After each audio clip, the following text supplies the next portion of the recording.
The unhinged man who fatally stabbed a Staten Island grandmother told police he doesn't remember repeatedly plunging the knife into the helpless stranger, police sources said Tuesday.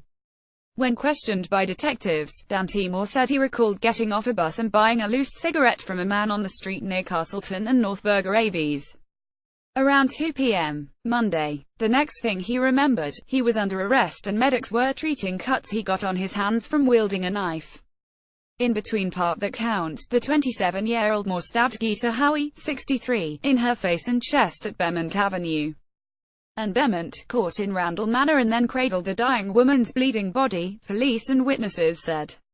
When officers arrived, they found Moore's hands covered with blood and the knife nearby, cops said. He doesn't remember why he did it, said a police source with knowledge of the case. Howie was attacked a block from her home and about 3 blocks from where Moore had gotten off the bus, witnesses said. Medics rushed her to Richmond University Medical Center, where she died of her injuries.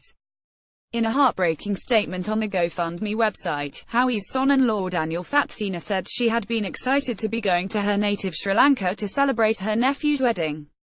Facebook, "We were all anticipating a joyous celebration and family reunion," he wrote. Instead, we find ourselves in the midst of an unspeakable tragedy.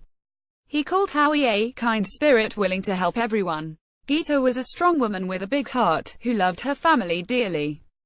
She took great pleasure in showing love through serving others. The fundraising page had taken in $150 out of a $20,000 goal as of late Tuesday afternoon. Police charged Moore with murder, assault and weapons possession in Howie's death.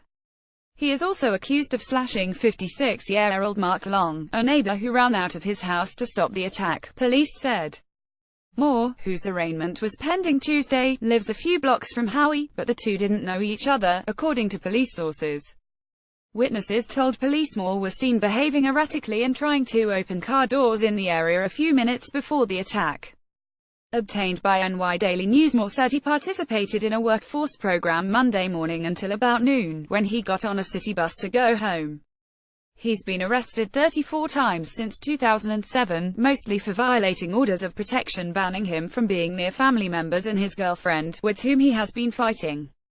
Moore's most recent arrest before Monday was on June 16, when he broke into his girlfriend's Corson Avenue home, violating an order of protection, while she was inside. He damaged the door frame when he forced his way inside, then stormed up to his girlfriend, cops said. I broke in, he told the girlfriend, according to court papers. Moore pleaded guilty to violating the order of protection and was sentenced to city probation until 2020, officials said. Howie's neighbors were stunned Moore got probation. What's this guy doing on the streets with 30 prior arrests, asked Ted Donovan, Howie's neighbor for more than 25 years. What's the matter with New York? The retired truck driver said the doting grandmother of a 3-year-old girl was a shining light in the neighborhood. New York Daily News, when Donovan's wife broke her leg, Howie offered her time to help her out, he remembered. You couldn't ask for better people, said Donovan. We're all missing her, it's terrible. Family members said Moore appeared under the influence on Monday. To me he sounded regular, said Moore's brother, who wished not to be named.